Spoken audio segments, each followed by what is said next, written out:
won in the end, but it was definitely not the cleanest look from them. And they honestly, like, they do just generally win in the end. So let's see what they can actually do here. What we need is them to just tidy up the play. And I think Gumayushi's been under a bit of a microscope for his play.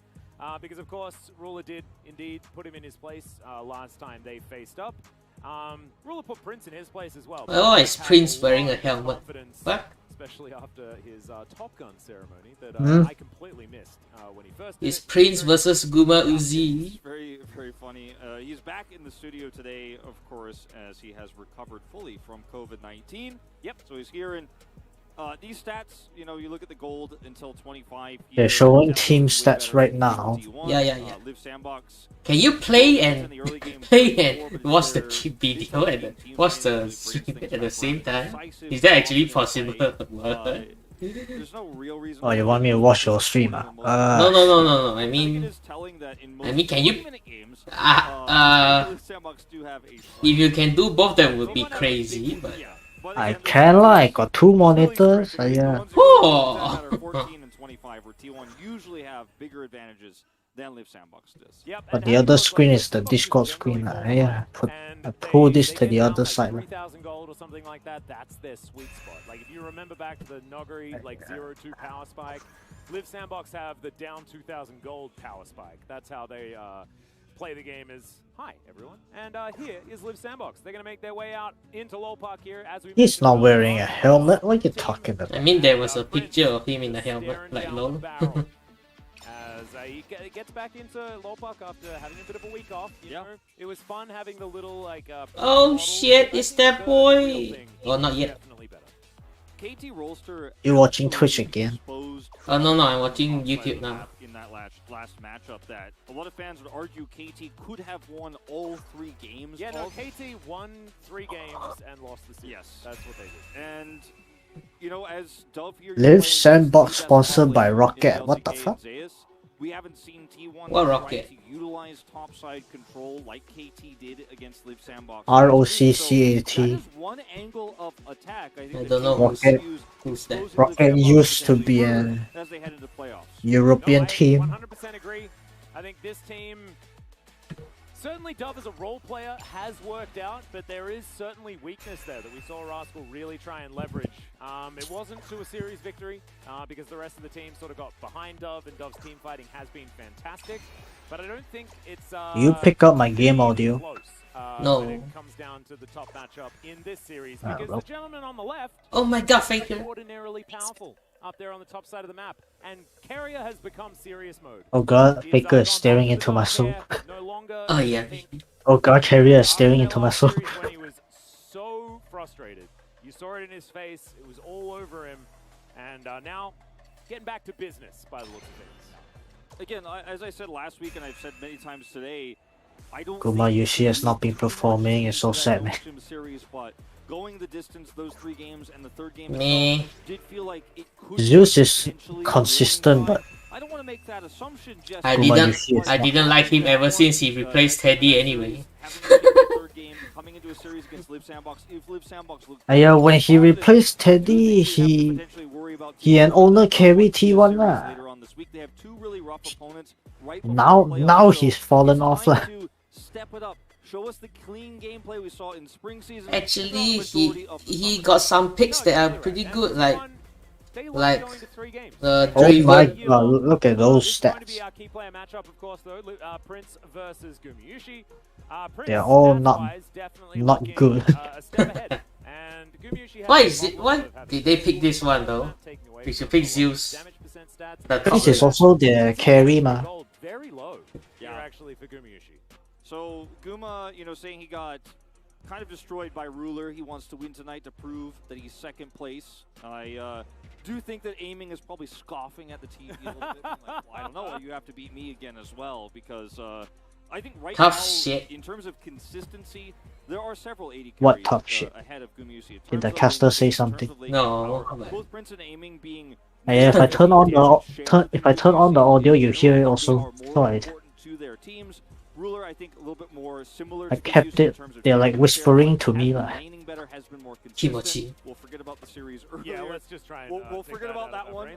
But beyond that, I think Guma has a lot to prove going into playoffs, and tonight could be I'm against opening like 25% of the official stream volume. because even he has been critical of his plays in the last few weeks. Yeah, this is You know what? They should just put Guma on Senna.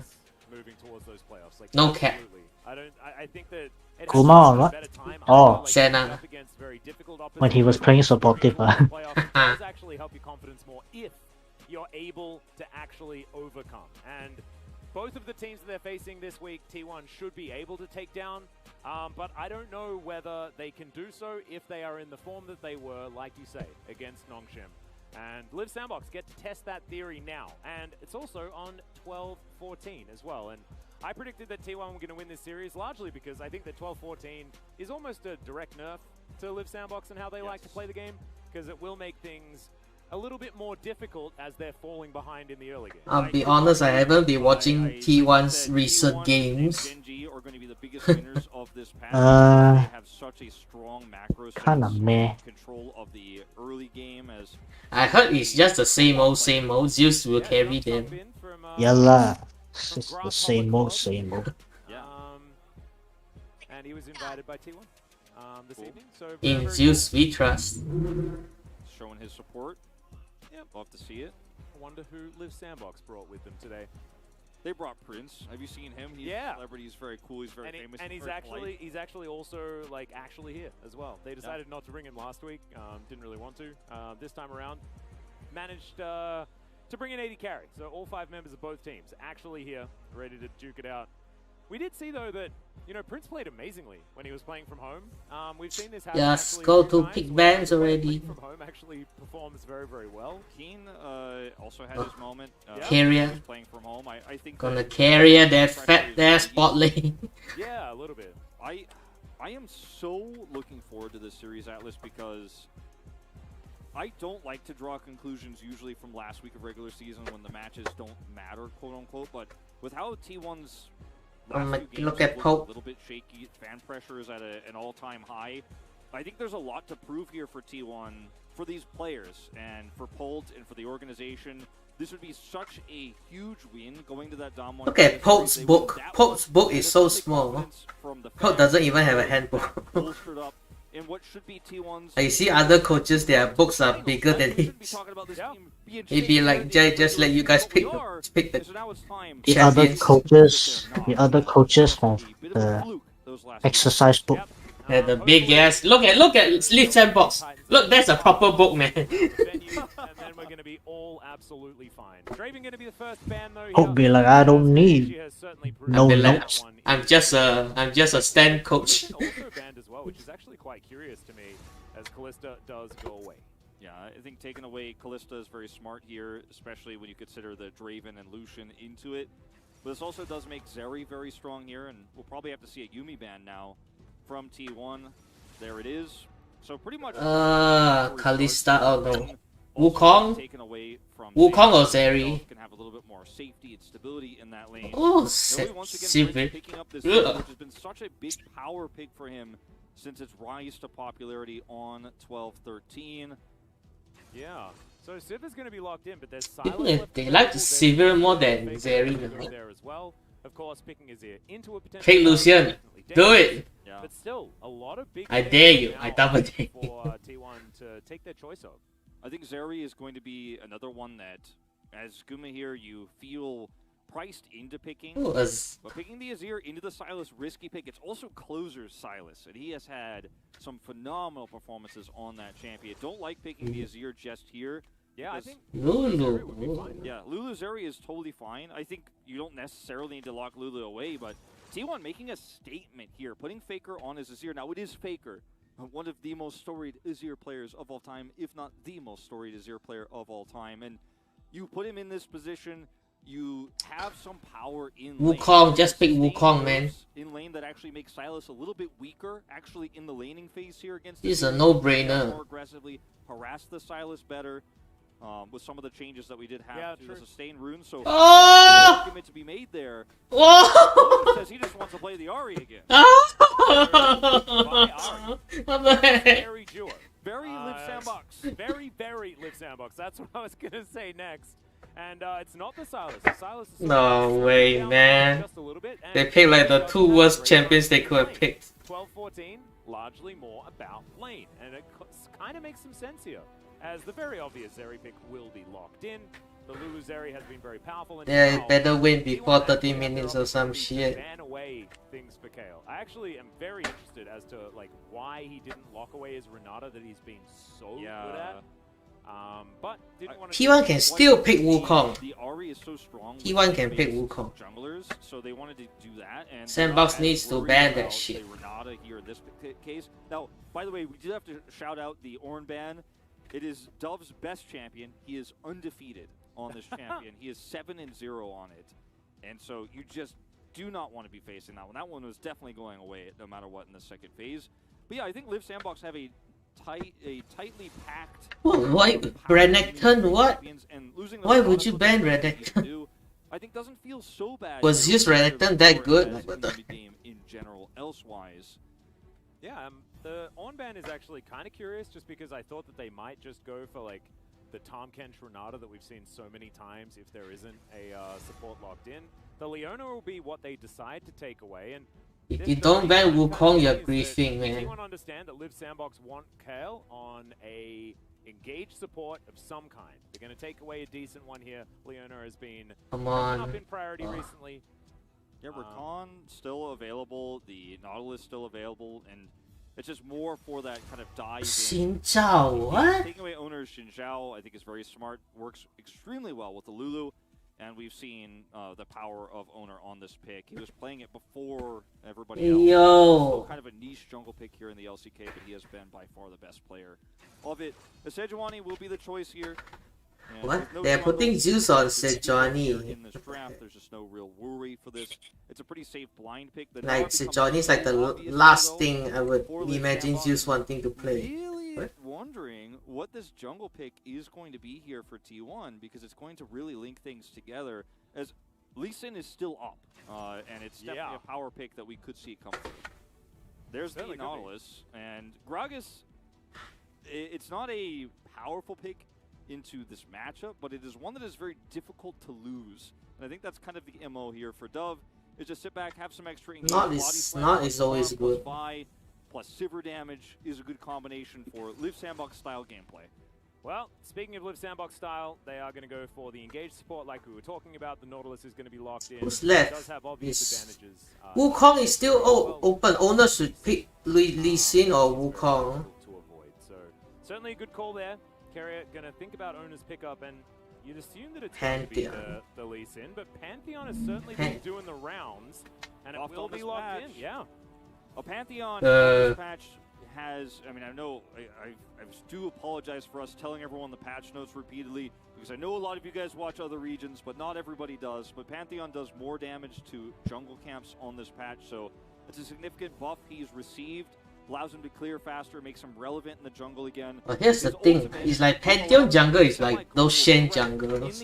It's always good to just farm into your jungle and then wait for wait to R in. Default down there, you have Azir into Ahri, you have Pantheon who can keep up with Vi dives and will be able to match those rotations, so it makes it very difficult to actually crush the Zeri Lulu lane, even if resources are given down there. And there's just global presence here for an insanely smart jungler in Owner, who is going to be able to utilize that power very well post-6, and just guaranteed CC and lockdown is also going to be very valuable going into these mid-game fights. Yeah, no, exactly. POG stands for Prince of the Game, by the way. I never knew that. I actually thought it was Player of the Game.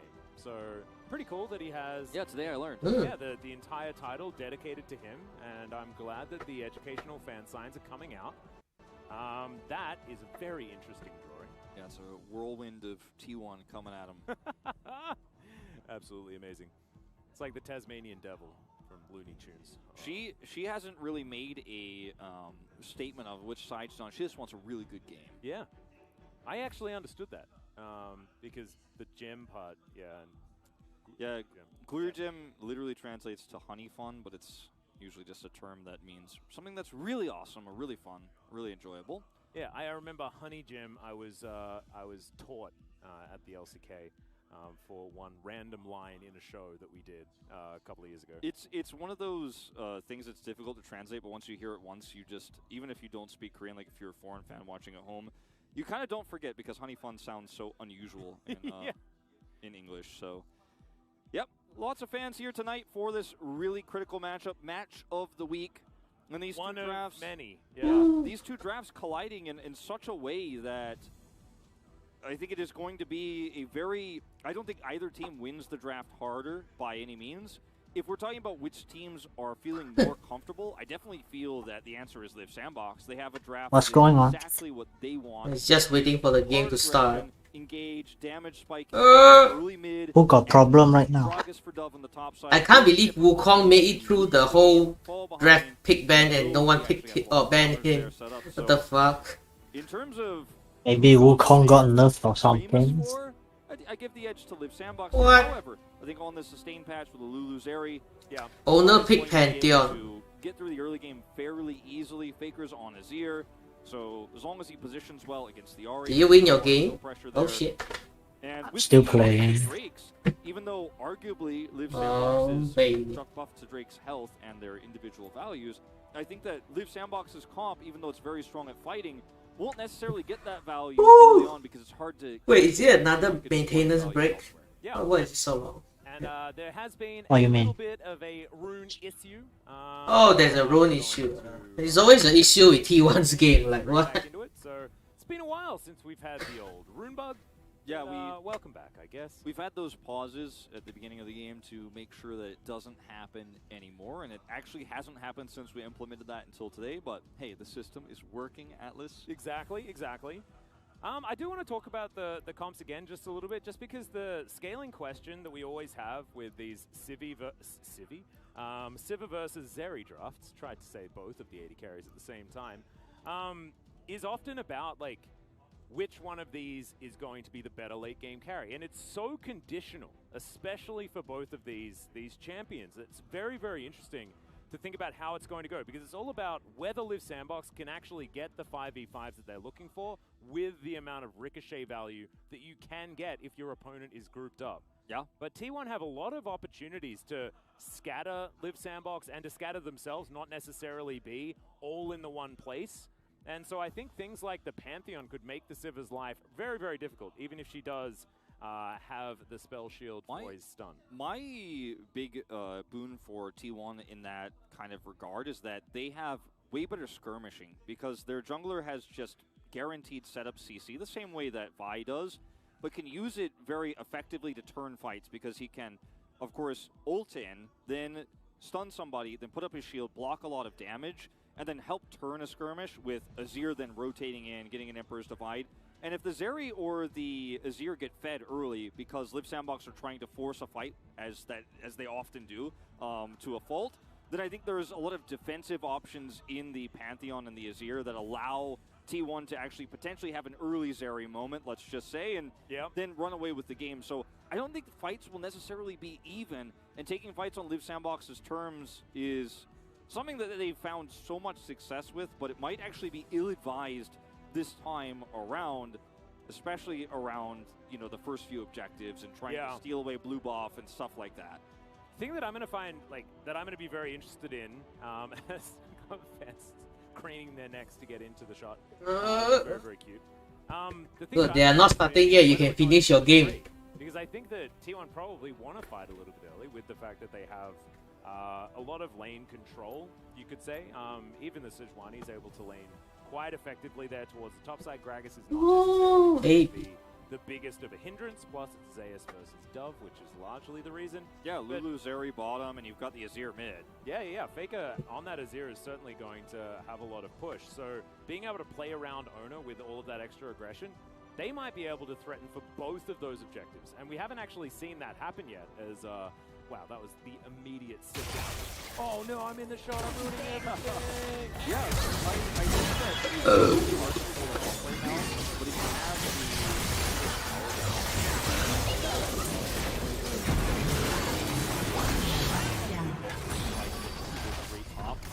and also Live Sandbox again. we have to keep mentioning this because it is so true that it's almost sad that they will fight even if it doesn't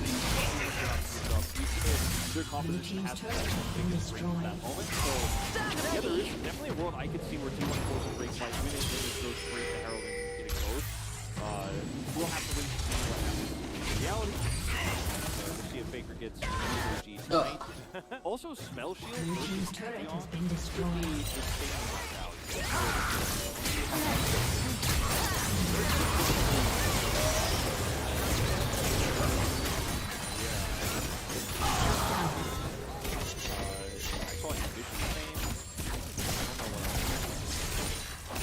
Sandbox C,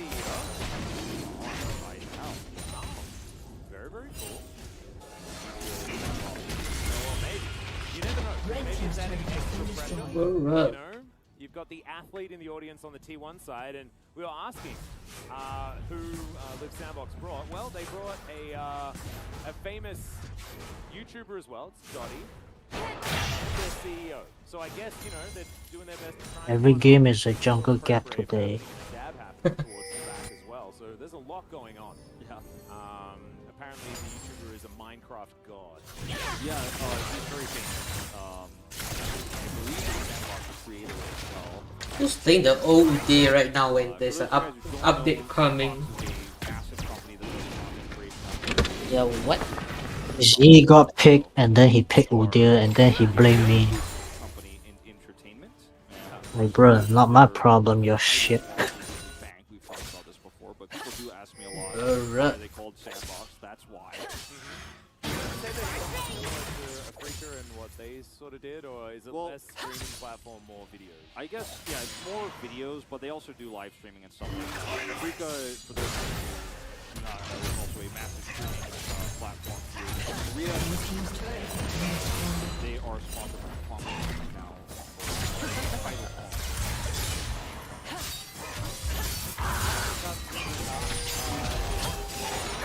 Something special Oof. today, and he apparently just said yes.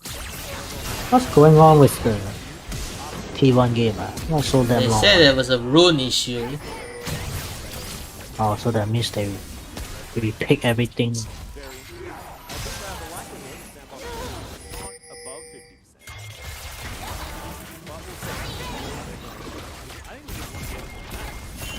This Udyr keeps overextending, and they wonder why we're losing because of shit macro like this. Shit. Now, I don't want to be a downer, but there is a chance that when we get into the game, it will have happened again. But considering that it's only happened once, basically in the last 3 weeks, I think the chances are very low, excuse me. Yeah, I don't know whether you've jinxed it or because you've now I have to look at acknowledged it, that maybe it's less likely to happen. You could see that the Push wave, rift and it is paused, so they're doing the final rune checks now. Yeah, just if it comes out of sepia mode, that's when we know that things are going to be all right. And it hasn't come out of sepia mode yet, and so that's not great.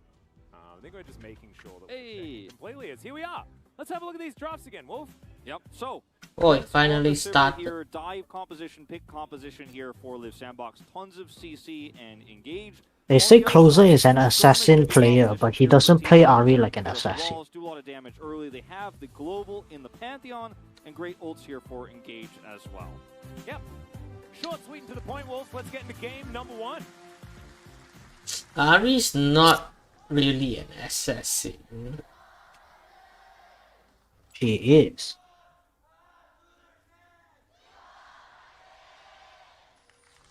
Well, as it turns out, there are more T1 fans in Lowpark at the moment.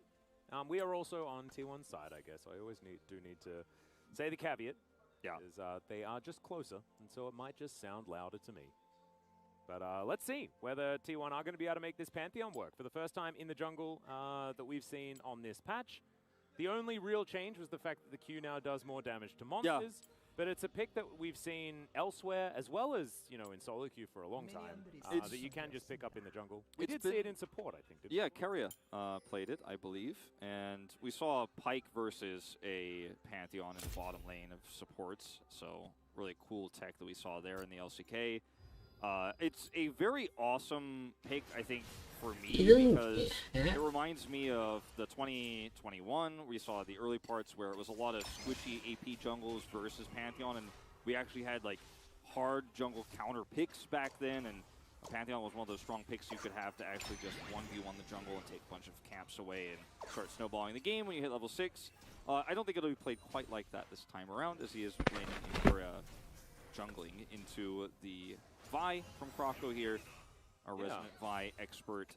But yeah, I'm really excited as after post 6 where T1 decide to fight and what the priority is going to be, whether it's Herald priority or Drake priority for them, because like you said, this team fighting comp in skirmishing comp is so good in those parts, and if T1 win it decisively, they get such a lead, so it's worth trying, and they could just walk away from it if it doesn't work out or if they don't have the prio set up for it.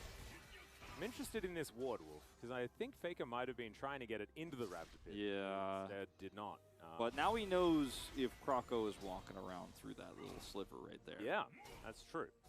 Which is often a gank path that you take on the red side, but could also be an unorthodox position to set up. So could have been intentional as well. Joke's on him, he's just not going to take the Raptors at all, regardless. Yeah, there you go. Just going to go straight to red buff, path down to the bottom side. Might have all just been mind games.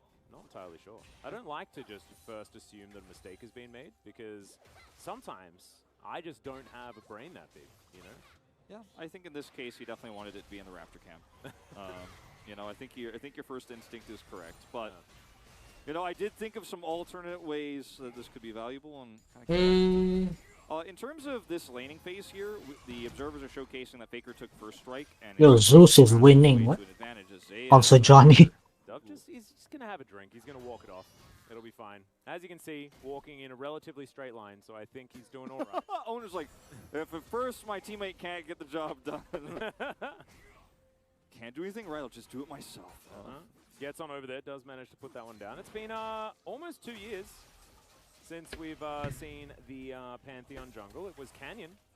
It's not even close to 2 years, right? At that point in time. Yeah, also versus the Mundo from Pyoshik, I'm like, yeah, that was not a fun time back then. I remember the Pyoshik Mundo, the first pick. I wonder if it was actually the first pick Mundo jungle game that happened last year. That was a crazy one. Either way, Pantheon much more powerful last year in a meta where diving was a lot more of a strong thing to do, and you pick him as a counter pick to a lot of squishy junglers. And it wasn't durability patch, so Pantheon a little bit weaker in actually setting up for kills, obviously on just patch 12 in general in the second part. Yep. Here as well, I mean, this, I believe, is the same matchup that Faker played into BDD in game number 3 against Nongshim. And Faker destroyed BDD in that game number 3. It was not even close. It was a large reason why T1 won. I think it had been a while since we'd seen the full Faker 1v9, but I think he did it in both of their wins against Nongshim. He was very good. May have just cast a Kirsten though, as Vault Breaker's going to come through. Croco with a fair bit of damage here, but hasn't flashed yet, and Croco's just not going to look for more. Yep. It's going to push him away. Faker doesn't care because he was planning on backing soon anyways, because he has no mana. Don't forget. A little bit of extra power here in this lane. Yeah, nothing. You mean your game? Maximum Yeah, value this time. Yeah. The Udyr just walk in and die. Well, shit. It's not going to lead to too much. Nope. So no caster curse to be found, no flash. Yeah, still go 3, is it? I'm safe for now. As Kyle's moving in as well. All right, well, they didn't get the flash last time, but now if they do some damage to Faker, it's Go to. much more annoying to have to go back. This wave, 3-game winning streak and now a 3-game lose streak. Good luck. and start trying to pick up these minions in relatively dangerous territory. He's setting up Wait, I hear a delay. he definitely knows, You are hearing me delay, there's a no? pretty good chance that with Sivir gone here, that Nautilus is rotated over, puts the soldier down so he can shuffle back towards his turret. Pre-6 at level 5, he is at his most vulnerable in these types of scenarios where he cannot. The thing is, the Udyr goes in, he doesn't even stun. He goes in with the tiger stance. Dematerializer here, I think he's knowing exactly what he's getting himself into in terms of this laning phase. Now here comes Owner. Yeah. Just escorting Carrier back to the lane. The googly eyes of this skin always make me very happy. And Pantheon versus early Drakes here, I think it's not enough setup here. I like the idea of trying to look for an early Drake, but unfortunately Closer has Prio, has 6, Croco's nearby. He does not have control of the bottom side, so he won't be able to get anything done. We'll just go over and take his Gromp. Hasn't really It's pickaxed a lot of Warlock damage boy. on this Pantheon, but won't unfortunately amount to anything here just yet. As, you know, I was hoping maybe we'd see some sort of really cool early Drake attempt here from T1, but even they don't have a way Wait, to Pantheon break jungle? through Now I the only game, noticed. What the with fuck? this new Yeah. hit points Drakes have. Yeah. It is more difficult to lock it down. Not going to be Pantheon doesn't clear fast. The jungle monster damage increase, they said. Oh, yeah. I think it's okay. It's not like Vice clearing faster. Yeah. That's all the information I have for you. And I can tell everyone, of course, the solo Infernal Elemental will be a little bit more damage. Hey, that's true. For the Zeri, for the Azir in particular, will be quite massive. And Might help mitigate the Sivir nerf as well, perhaps. Owner is just so smart in terms of what he's doing pathing-wise here. It comes down to the bottom side, paths over there a little bit towards Drake. Then, you know, just going to go straight back to the top side where that ulti. Dove here potentially as All right. Well, Dove was looking for it, looking for the possible angle, as both of the teleports are down there towards the top side. So if Zeus did spend a bit of extra time underneath the turret, it could have been very detrimental. But Owner he's not going to back until he has enough for his whip here and hits level 6. So he can actually ult in if there is a skirmish here or on Herald spawn. So comes over Gragas won't have out for the Rift Herald. To hit level 6. Gets it a little bit faster than Kroko. And now could just ult back in if T1 wants to start this one up. No Zeri coming over here too. Prince may just look for a plate trade. Sivir should just push. She pushed really fast. Well, now we've got Just push it, man. 4 members rotating up. If Prince can also get a lot here, but Kroko's going to go for the engage. Oh, that's a good... Oh, what? That's first blood going over to the Orbit Deception from the Ahri. Wait, did Faker just save them? Gumayusi, he's made it into the fight. No. Can he actually pop off? Finds the ult. Dove body slams to get himself away. Dredge line is fantastic, and Vault Breaker is going to be there. Live Sandbox are going to be able to get out. Oh. Gumayusi is still going very far forward. Faker's now underneath. What? They have no damage. They're also tanky. Has the shield. Faker, yeah, this is what? a lot of aggression, Wolf. Silver picks up a plate bottom side here. And How did Owner die? The second one, knowing that Owner has respawn, does Owner? have Starfall back available. Oh, I say back available. He didn't use it in the last I thought he fight. had shield, man. Minions deleted down here, but Prince doesn't actually overstay his welcome or look for more. Looks like Owner is just going to go over here and try to... Unless he uses the shield late. Mid-prio, trying to have control on both sides of the map. This is the power of Pantheon, is he can take this scuttle... Kuma is still not coming back. But also help protect his team with that mid-push. But T1 will need to be more decisive. What coming whether back? They're going to start an Too objective late. or not. Oh, Now shit. Sandbox are grouped to fight. When they He finally was- came back to play. He was mid, man. He was clearing mid minions, man. Run it back. I want to see what happened. I want to see what happened. 500 gold, the lead here for Live Sandbox. So we're still waiting for one of This is the broken thing about Sivir. You can just clear the wave on her own. Unfortunately, the biggest loser of this exchange loses his flash and also Yeah, sacrifices Teddy's a lot favorite of champion. CS because so much CS was lost in the And bottom yet lane. he still Kuma lost. took the mid farm because he needs to actually stay on parity. You with never his forget the carry later on. SKT Jin Air In game. terms of farm between Faker and Faker now, he's almost 20 CS up. And He dies for a because ward. Faker spent a lot of time down there in the mid lane. Again, And why that's do they love to die for very wards? clean here from I thought T1. Zeus died first. Faker has Wait, what? Emperor's Divide, uses Or the Owner mid got lane, CC to too death. late to He cannot actually even save press I E. feel like Faker saved them. He pushed them out. You see? But it's too late to actually save Owner. Just very late, and Faker wants to salvage the play. Looks for a flash here, but again, doesn't have Emperor's He Divide. misses EQ. His Q didn't do damage. I didn't think Nautilus should have flash. Like, what the heck?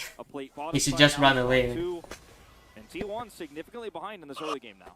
Yeah, they have fallen behind. It's like 500 gold or something like that, but the way Live Sandbox are playing... All remember, these this is junglers Sandbox. get They're not a games, team that so gets my leads in the early god. game. That is just not their thing.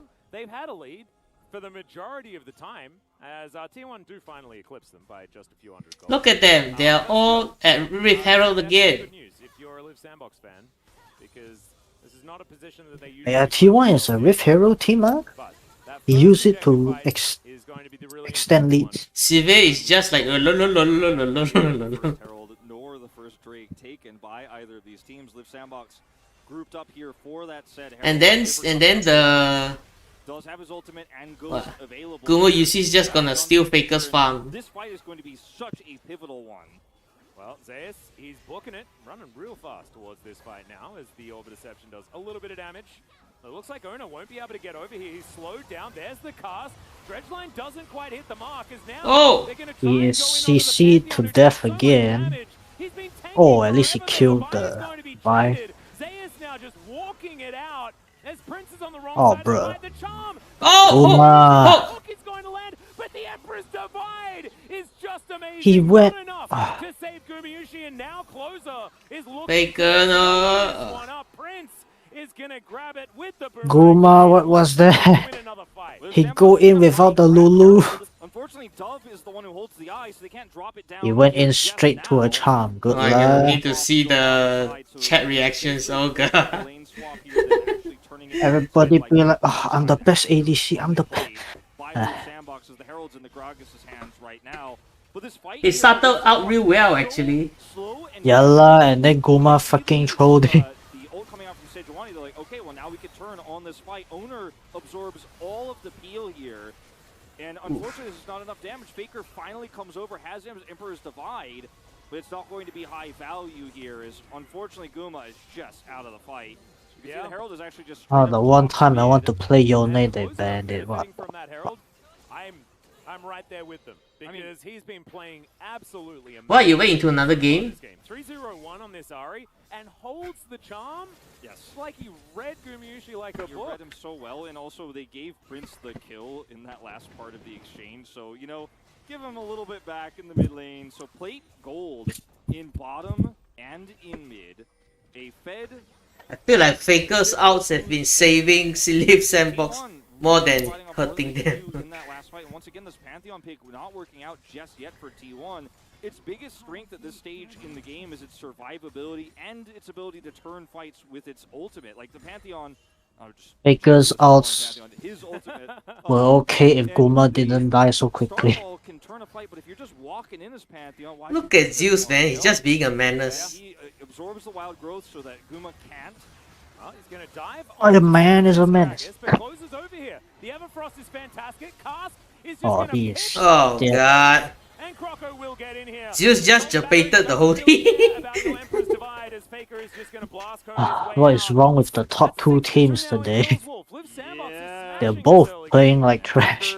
Once again, tries to save with the Emperor's Divide, but unable to do so. Why is Zeus being so greedy though? Lead for Bruh. Now some plates picked up in mid and top, but when you think about where the money is, especially with the Sejuani picking up plates, who really cares about that? And that was the one place T1 had the gold advantage. We were talking about their gold lead earlier was like 100 or 200. It was a Sejuani CS, which is so insignificant here, but the Vi is accelerated. The Ahri, if she wishes she built Darksteel now, Closer's like, man, think of the value. But he's got an early Everfrost here, has stopwatch, and they're looking to fight a second objective here, ASAP. Yeah, Charm isn't going to hit the mark, but the Everfrost Oh, is. man. But Kale is going to have to get out of here. Oh, There's baby. the re-engage, actually. Vault Breaker comes in. Orbit Deception is good, but the Boomerang. Okay, the Pantheon shield saved their asses. Owner is quite useless as well, bruh. I feel like if he picked Nocturne, it would have been a better like ultimate champion, like those that global range. You're happy to say, yeah, well, you hit a turret a few more times here. You have I demolished. never seen him use a Pantheon Oh, out no. yet. For 220 gold Oh, lead Nocturne. here, and the rest Yeah, of the Nocturne map is blown better. wide open. First turret blood goes over. If they wanted the global out, yeah, Nocturne would have been And they're gonna better. pick up the second turret there in the bottom side in just a moment. And going back to the skirmish, looks good here. When you have the Pantheon, you have that setup CC. Gragas is too so thick. incredibly tanky. He has his task to disengage and still had flash. So you Faker force cannot him here with finish. the He turn. flashed out already. You don't know where the Ahri is, but you better be guessing that he's on his way up. Zeus didn't use Closer Ignite. picks What the up heck? additional money, and there's that The second Gragas turret would have been talking dead. about. Leave Sandbox No, it in wouldn't. control of this game right now. The help is still a bit too much. Is off the back of Dove. Just being able to outplay these scenarios, he's so unassuming in how he does it as well. He's like, oh, At least Zeus is playing aggressive for Sejuani. The perfect Not like Nagari. for my team. It doesn't look like like it's going to work, but when it does, I mean, it's just really good. It's a very strange situation. Dove is just a very interesting player, and he confuses and enthralls me. Wolf. It's like he's a taunt. He's a bait. Like you feel like he's out of position. You feel like, oh, okay, this is the angle, but he just turns it around. And on champions like the Gragas, you know, like the Gnar and the Ornn, it's just so easy for him to do this. Croco. Oh shit, he going in! Croco on a bit of a journey here. He flashes, but the Emperor's Divide still lands. Vault Breaker is going to get him to relative safety, but I don't think Croco's going to be doing that again. That was Emperor's Divide traded for Flash, Assault and Battery, and most of Croco's health bar. Yeah, I think Owner was definitely considering ulting for the chase here as well, but doesn't have enough vision, isn't going to go for it. Still does lead to a lot of early turret damage, so I think the idea is good here for Live Sandbox, but maybe hold the ultimate until after the shuffle comes through from Faker, because yeah, once you lock onto a target, you will end up where the target does, and so as a result, Faker nearly takes the Vi out there. Gets a flash, but it is going to be nearly that top turret going down, so almost all outers here for Live Sandbox in the early parts. The dive could have been more successful if the timing was a little bit better. So good in theory here, and Closer's just going to look to push one more wave through. 2 levels up on Faker here. Faker is ultless. I mean, he cannot side lane against this Ahri freely. He's going to actually need backup. And now Closer is looking towards potentially a Shadow. Oh boy, another rift fight. Often we see Zhonya's in that position, but he hasn't had to use stopwatch, so I actually really like trying to push your damage even further. Oh, they're gonna give it. Also against the shifting sands as well, which is, you know, some extra shielding, things like that. Carrier wants to add a few shields. I do quite like the idea of going for an earlier Shadow Flame. He could also just be going for a really fast Horizon focus as well and boosting his damage. I think it will be the Shadow Flame, but I mean, you're this far ahead, you kind of get your pick of the litter. 300 more gold into his pocket here. And obviously the Horizon focus is going to be way better against the Pantheon and the Sejuani, but not as good against the Zeri. Oh, he's going in. Here's the Assault and Battery comes down, and Live Sandbox say don't. Oh my god, Zeus missed. Leaves a bit to be desired as Croco picks up the kill on the Sejuani. That's why Sejuani is ass. The ultimate is not 100%. Comfortably as Closer is on the chase, looking to lock down his form. They just don't know the timing lah. Settle for a dragon. It's going to be a 2 Drake lead here. He panicked out. He's like, oh! Would be a nightmare scenario, I think, for T1 here if it is Hextech or Mountain, and the chances of either are quite high. Game 1 is gone, man. I mean, with a 2 Drake deficit here, and your comp trying to Looks like it's gonna be another 2-1 for T1. Ah, shit. It is Horizon focus, by the way, second here for Closer. And oh, the Ahri bought Horizon Focus instead of that cross item. Do you like it? Yes. What does the item do again? Is it like the further Does the range, right? Some shit. But look at how fast Zeus even dies with the chain CC. It does extra damage, and then what is it? It reveals targets when you hit with Skills. when you hit with skill shots. Live Sandbox has been winning these fights is just killing Owner and Zeus over and over again. Oh boy, it's 8-2. Zeus out of position, caught. Curry is trying to babysit. He dies as well. It's not even his fault. And getting flashbacks here, Atlas. Yeah, exactly. The flashbacks are the big problem, right? As now we've got T1 setting up a bit of a gank brush. Live Sandbox just not really going to give them the time of day. Dove going to get slowed down. Doesn't really seem too bothered by the whole situation. As Live Sandbox is sieging this inner turret towards the top side of the map, and T1 don't really have too much of an answer right now. It's 4 minutes, and then we'll have our first Hextech Drake. Hextech Soul going to be a very interesting one to look at as Faker here towards the bottom side, but Dove's going to turn up. The stalwart protector of Live Sandbox's stuff. Dove is using his TP really well, actually. Look at the itemization across the board here for Live Sandbox too. We've already talked. He's saving it when the T1 is getting the tower. Makes him very tanky in general, but also allows him to play the part of an engaged top laner. He can chase at somebody, he can look for body slam. So he's multifaceted here. Is of course building now into a little bit more armor, so he's more survivable for the Zeri, who's going to be chipping away at him, the Pantheon in the front lines. Then you have Vi just going straight into magic resistance here on her second item. Force of Nature completed already. This is insane. Yeah. Like the more I look at these items, Gumo Yushi should not be ahead of Sivir. He's taking Faker's farm for sure. Faker's farm is still okay lah. Faker has first strike, is okay lah. for a long time 1,600 gold behind. T1, this is not the start to this series you were looking for. No. They are on the red side. This has been a side that they've been struggling on. LCK also like suddenly stopped picking Nautilus or something, is it? LPL still picks him regularly. He's still a good champion. He's still broken. What? Nautilus. Oh. He's going to head back home. 3-0-4 against his former team. Doesn't even have his mythic yet. Amazing to have this kind Pocket. of location for Closer, especially on his Ari. And Closer is a master of these type of assassin champions. He's great at Ari, right? He's great at LeBlanc. You know, Aurelia is what he was arguably most famous for, but he's played a lot of Zoe in the past too. You put him on the Ari, you put him on the Sylas, and that's his comfort zone. And it feels like he's finally been unlocked at the last part of the season. He was a consistent / middling player for this team. It was all about Prince. But I think he's really come into his own in the second half of Round Robin 2 here, where he's like, yeah, Ari is actually legit now. Sylas is really busted, and I can play champions that I like, and not what's just good for the meta. What I like is good for the meta, and he looks way, way, way, way more comfortable as a result. Yeah, I mean, he just benefits directly from agency. We've had this conversation. If he has mobility and agency as far as getting these flanks and actually making a difference, then Closer looks absolutely amazing. You put him on a control mage, not exactly the same story, but this is exactly the same carry duo that we saw Gen G just with. And they flubbed some fights, and then the he got him. Gonna steal away a red buff, just being frustrating here in the enemy jungle. And Liv Sandbox, I think, can just go and do Baron if they would want to. I think so. They're not wanting to take the risk right now, wanting to catch someone out beforehand. I think taking these fights sooner than later is definitely optimal. Oh, Zeus. Zeus is dead again. Just bought so much space as Closer takes down yet another kill. Owner dies. That's a really bad face check. Gumayushi is ulted, but I just don't see an angle that he can actually stand and do damage. They've already taken out the jungler and the frontline tank. Liv Sandbox will be able to take Baron. Yeah, it looks like T1 might get a consolation bounty turret here in mid as Liv Sandbox. I mean, Zeus had to face check there, but he's dead. I do not think you're going to like the result.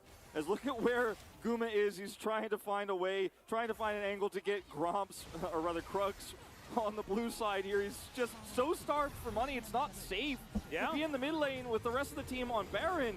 T1 are so far behind this game, and that's why I was saying they should force a fight. This is how you play Vi, man. You're supposed to go in. Not like last match.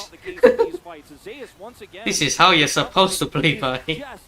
They're so far behind. Horizon Focus going to give so much extra damage onto Owner here as well, and it's once again the tanks who die first, and Guma isn't online yet, so can't use. Croco has always been the first one to go in. And Wild Growth has to be used. Yeah, good lah. He's not even building tank. He just trusts his team to follow him. But unfortunately, Baron's already taken. You're not supposed to play tank. And the Siva right now is doing so much more damage. The just the luxury Last Whisper hanging out on top of it as well. 2-0 and 5. And we mentioned that Prince played well when he was back at home. Well, it looks like here at Lowell Park, Prince is also pretty good, as it turns out. And they are now 7,000 gold in the lead. But I still, man, I'm trying to come to terms with how good Closer is playing after seeing him have a really rough time earlier on. As Kyle is probably... Oh, shit. Well, never mind. Just get out, man. Taken down. That is Soul Point. But now Croco's going to have to get out of here. Dove, I don't think is going to survive this one. Are they winning, son? Skyfall does come through, or the Grand Starfall. Yeah, they got caught, but they shouldn't have been there anyway. To answer back. I was worried that Owner's R key on his keyboard was broken for a little while, but we do have now evidence that it is working. Indeed. that was the first time he's actually used. Well, yeah, that's the first Pantheon R in this game. And it's to chase down and punish. Now Kyle here, deep clearing vision. Dove is here to help save him, is the idea. But he's caught by Emperor's Divide. Dove was like, oh man, my only hope here was the cask would save you, so that we could actually guarantee Drake. They basically wanted to shut the door on T1. Unfortunately, not only does he die, but then Dove's cask isn't successful, and it's Hextech Rift, so the portal allows them to chase down. Starfall comes through. Yep, it was a fantastic little flank play with the portal there from Faker, and they'll be rewarded with a further turret also The bounties are still Zeus up, has so bring IE. it within 5,000 gold. Zeus? You mean Guma? Guma. There for Liv Sandbox. That was in fact T1's first turret of the Yeah, game. they had to feed And I him don't somehow. want to get excited about T1 picking up bounty gold or Oh, you can if you want to. It's not KT. but in seriousness, That's their only hope to get back in the game. Why do you guys give any false hope about T1 with these picks? Because they still lose the critical objective. Yes, they pick up a little bit of extra money around across the board with that bounty. But the problems they have to solve, the Sivir and the Ahri, and the Gragas, who still exists, even though he was killed, he's 1, 2, and 7. These problems aren't solved by that. They still will have to win a team fight, and those are the only kills they've gotten in so long this game, and it wasn't fair. There were 2 staggered kills on Liv Sandbox who were slightly overextended. But where's the front-to-back team fight here? We're going to have to see that before we can believe T1 has a chance. Well, Glacial Prison does connect. Whoa. There is a great Everfrost to follow up. Oh! He got comboed to death. What happened to Zeus, man? He got comboed to death. Cannot move. They'll settle for the inner turret for now, but these fights, every time. Let's see. There was RE, and then the Vi punch, and then Vi out, and then the Gragas out, then the Gragas smash, and then there was Nautilus hole. How you're supposed to combo. He couldn't freaking move. Look at this. Oh, first the E. Even owner cannot move lah.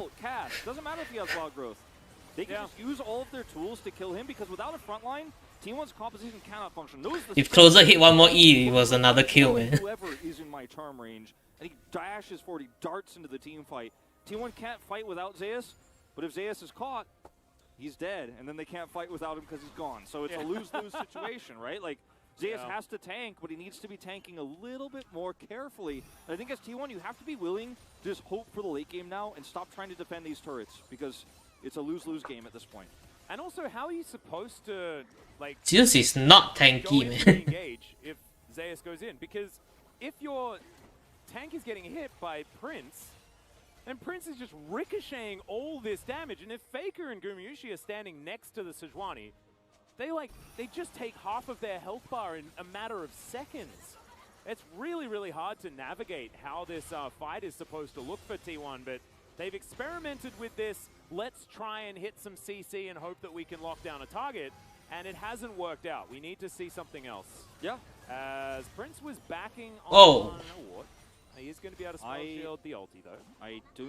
There have been an increasing number of Sejuani ultimates shot at Sivers who have spell shield available this past few weeks of LCK.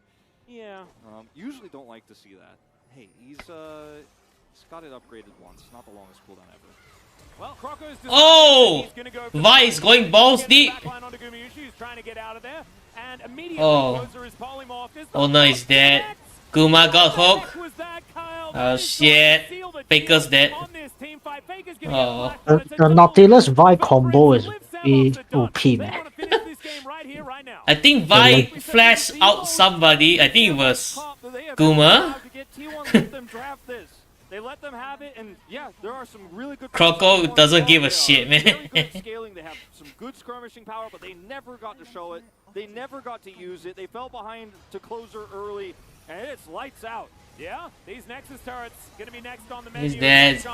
Why would you put Zeus on Sejuani, man? This stopwatch does go down immediately. 2 kills come through. This last I mean, he still carried on it, even though it's a Sejuani. From taking down T1 like not many other teams have been able to do this year and even this season. First Nexus is gonna hit the deck. I think we'll see a pretty big swing in some of those gold difference average parts that we looked at before this, where it was all negative in the early parts for Liv Sandbox, only really growing. Sandbox color is like the IKEA logo, bro. In this game, it was a dominant start to finish better performance of Liv Sandbox, and we have to be critical of the fights T1 chose to take and how they chose to take them, because we never saw Grand Starfall in the early game. We never saw skirmishes turned. They were always just trying to straight up front to back against... Wait, I forgot the highlight of this live stream is that there's the gaming show between the matches.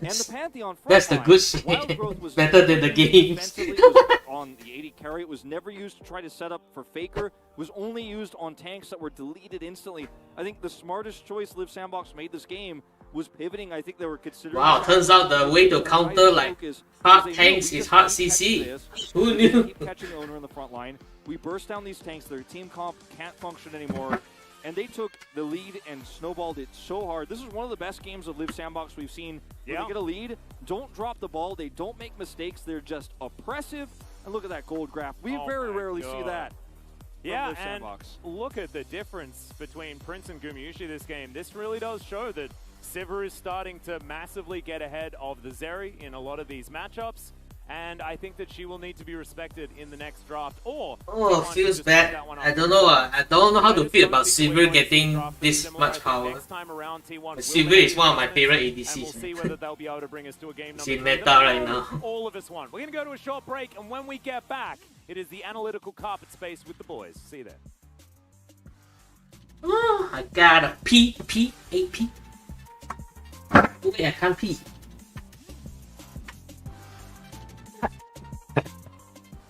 It's the game show, baby! Is that a game show?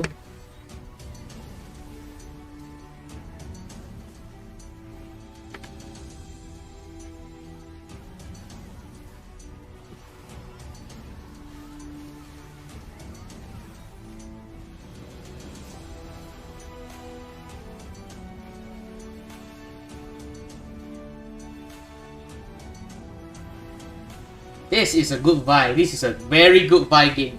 It show you how to actually play Vi.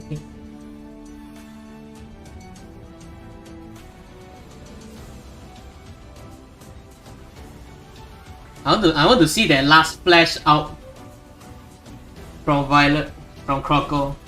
I want to see who he flashed out. He didn't give a shit. It's like his whole team wasn't there, you know.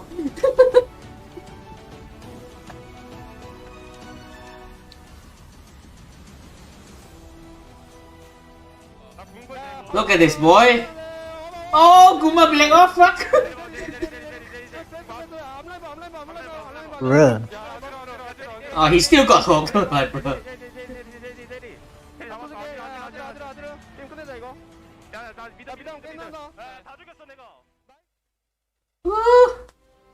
Oh, there's no game shows? God dang it.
EP break.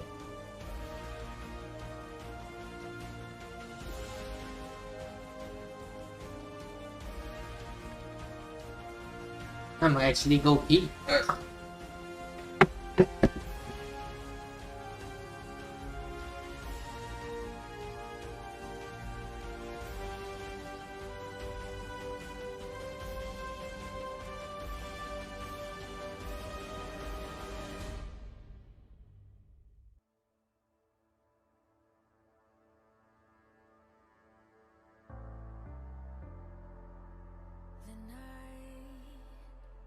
beckons while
and welcome back to the Analyst Carpet Space. It's me, Valdez, with, of course, Chronicler and Cubby in the TV.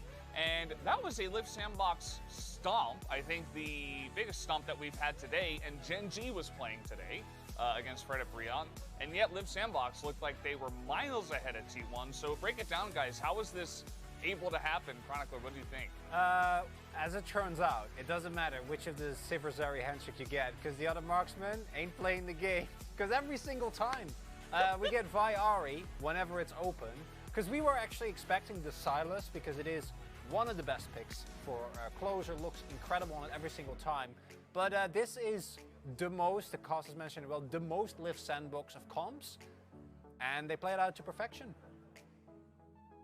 And I really liked the Draven plus Lucian ban from Live Sandbox, just to guarantee that they're in the Civerzeri handshake, which I really feel like is their comfort zone.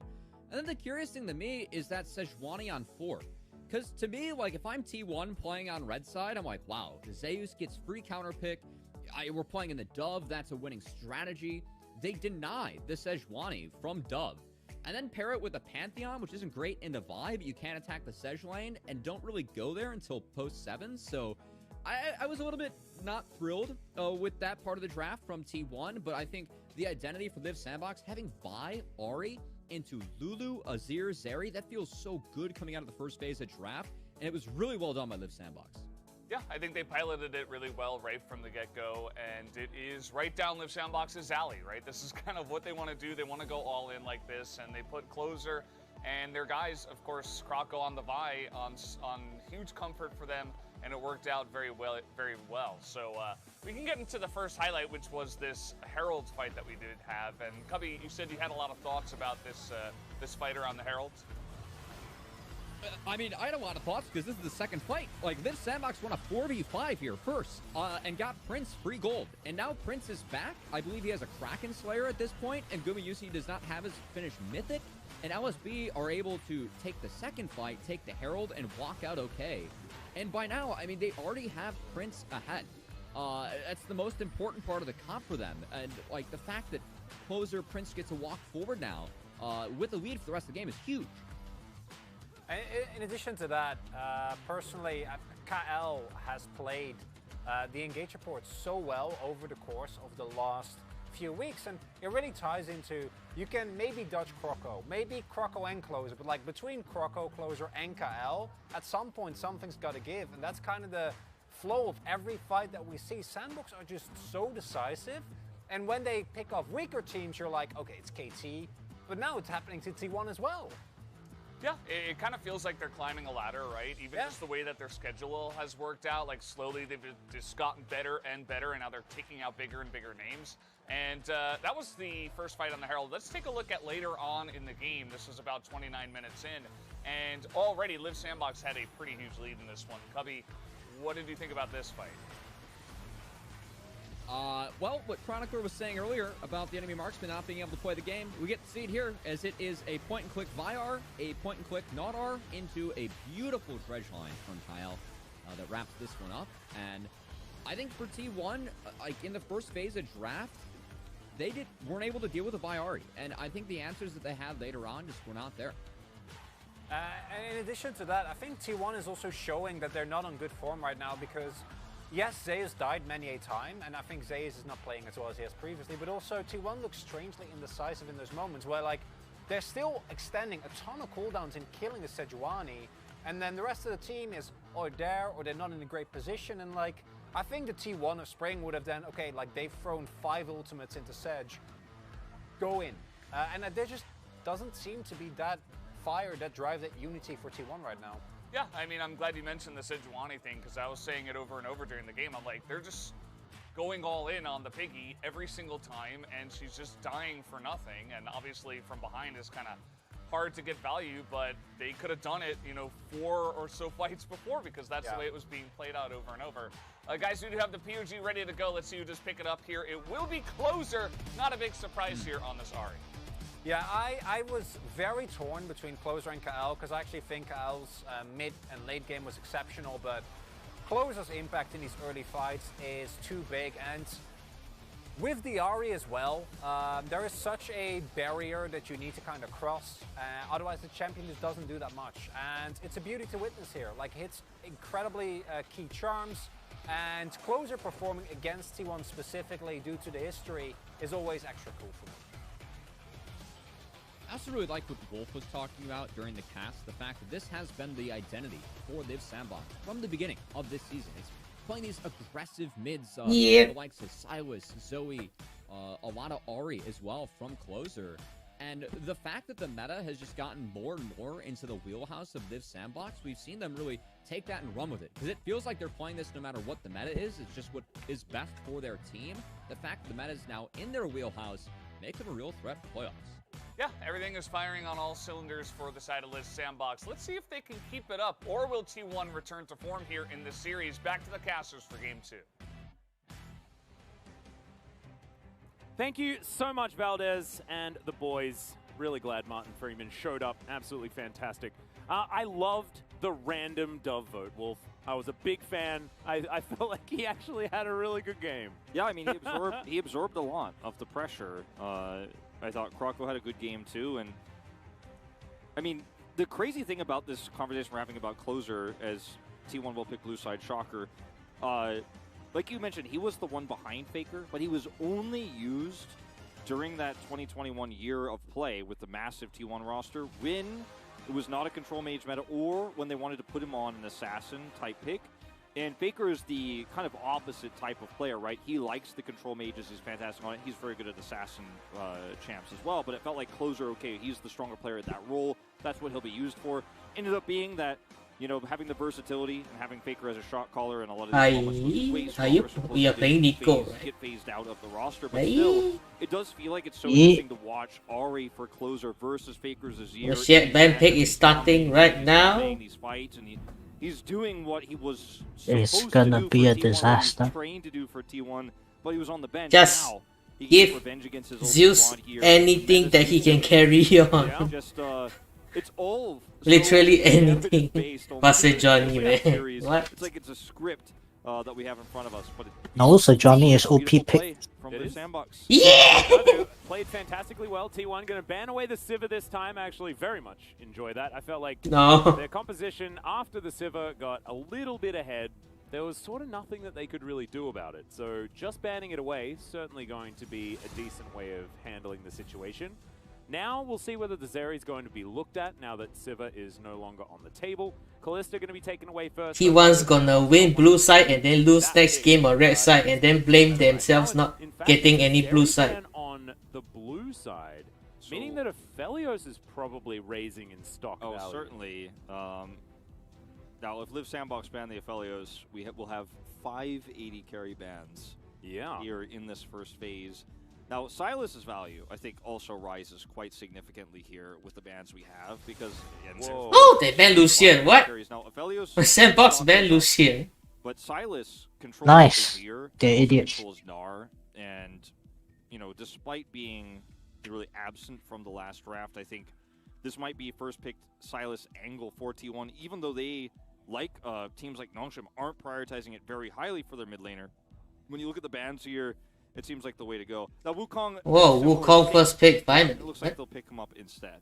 Well, there's also a Yuumi that's still available, but Yuumi's best friends, the Sivir and the Zeri, are both banned. And the Lucian as well. Yeah, and the Lucian. So we've got 3 that have been taken away. Of course, Ezreal Yuumi is the only other real pairing that you'd expect to come out, but probably Can't not really going think on that that one anything just they yet. The would like. Sandbox are just taking their time to figure this one out. And Oh, I well, would love it if it Aphelios. was just Aphelios Kench. You could just lock that one away now, and you'd feel pretty good about the situation. Especially because Jinx is probably going to be pretty highly valued here for T1, and she'll also enjoy the Kench. But they want to take the Azir, and this is a strong pick for Liv Sandbox. Aphelios Azir, you can take Baron at 20 minutes. Don't prioritize the Silas really at all, so you feel pretty comfortable. Plus, the issues we talked about last game, the nerfs to sustain and stuff like that make Azir much stronger in the lane matchup than he used to be. Yep. So, There's also the fact that Faker has been playing a bunch of Silas actually in Ah! LCK, recently.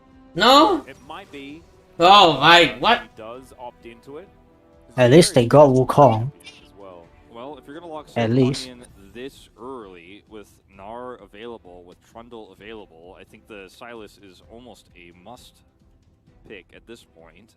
Or the R. Why would you give Zeus Basically, Sejuani, man? weird how reworked Ahri was played. He was the best one. He was the one playing it the most. He was winning even counter matchups. Oh, swing. Oh, okay. Okay, Right, well, okay, this was a curveball I don't think okay. anybody really saw coming, but the Swain here with the Sejuani, with the Wukong, is an insane amount of power. But this now allows Liv Sandbox He's a Swain mid, right? draft around range and avoiding the Swain here. Potentially even some more lockdown. I think Renata stock goes way up against T1's composition now. And I'd honestly like to see it here even Yes, Tom Kench is good. just for Yes. extra safety. Yes. Kyle wants Just to lock protect down the Aphelios. I think as Aphelios and Tom Kench, Because he will flash out in and Wukong's do been dumb playing shit. on top of you, Tom Kench isn't going to save you most of the Yeah. time. I think Renata is going to save you a lot better. But they've made their call. They have. So T1, very short range so far. A lot of control of that space. Every time I see that Aphelios flash out and don't kill anyone, everyone lives with half health, and then they dog pile that whole. Faker versus Closer in this exact Swain versus Azir matchup that T1 steamrolled Liv Sandbox. Yes. So very Early on in the season. Yeah, it was very early on in the season. So this is a bit of a flashback as the Karma is going to be banned. There's the Sylas ban as well. Very interesting that T1 are respecting Liv Sandbox's ability to flex the Sandbox actually banned Lucian and Karma. Yeah, What? I think that the bans of the Yuumi and the Karma really scream, hey, there is one really viable pick for your composition that works extremely well with the speed ups that Karma and Yuumi can provide. His name is Ezreal, and I don't want you guys to pick him because that would offer a lot of range. So it'll be the Gragas. Safe blind pick here. Well, it's not even blind in this case, just a safe weak side pick is what I was trying to say here. For Dove, once again, into the Sejuani. Oh, so good into Wukong and Swain as well. You could split this team in half. You could body slam them for disengage. Guma, you see Jinx. Here. Well, the question is, what support? It'll just be Jinx Thresh with this composition that doesn't really gain that much from it. Whereas Liv Sandbox have strong front to back here, great engage, disengage, burst damage. They've got it all. Well, it could be Blitzcrank. Keria doesn't look very confident in it. But on of course, the player cam. Yeah, we have to remember Blitzcrank's ability to deal with shields as well of the Tahm Kench. So if the Devour comes through and Blitz. spits someone out, they've got a big old shield. Blitzcrank presses his R button, and you're feeling pretty good about it. Also, recently had a couple of buffs, I believe, on 12-13 or something like that. Yeah, he got a little bit more damage on his Q and his ultimate, if I remember correctly. Yep. Or it might be his Q mana cost was decreased, but I know his ult got like 100 more damage, which is pretty significant. Trundle here, very strong at defending against all-ins in the mid-game and in the bottom side of the map. The value he's going to get out of Subjugate into the Sejuani is insanely high. Subjugate against Wukong, also insanely high. Yeah. And as Sandbox's comp has very clear two carries in the Azir and Aphelios. Get Jinx excited and then basically He wants Dravis. Yes, it's running at Liv Sandbox. protect Guma UC again. You know, we are going to see the Imperial Mandate here for Swain, and then once he ends up getting his slows later on, Protect the president. for Liv Sandbox in straight up fights. But the fact of the matter is, Prince doesn't really need to be in these fights to be in range because, yeah, he's low range Aphelios, but he can just shoot out his Moonlight Vigil. They have Emperor's Divide to push T1 away. Plus, they have Trundle. They have the ability to subjugate so many resistances. I think that turning fights becomes very easy as Liv Sandbox. I think the Blitzcrank is this really interesting X factor here, and it's not the first time we've seen Keria play it. It's something Chronicle mentioned a lot, is sometimes you see these picks where it's like, okay, well, Keria's not a master of Blitzcrank, but everybody knows how Blitzcrank works, but will he be able to make the same impact as Kyle on Kench here with this Aphelios is a real question. I think so much of this game hinges on, did the crank hit? Like, did we get the hooks? Did they actually find the pick? Yeah, Did they Draven wasn't succeed? picked. Then Why further those T1? into snowballing effect with the Swain ultimates.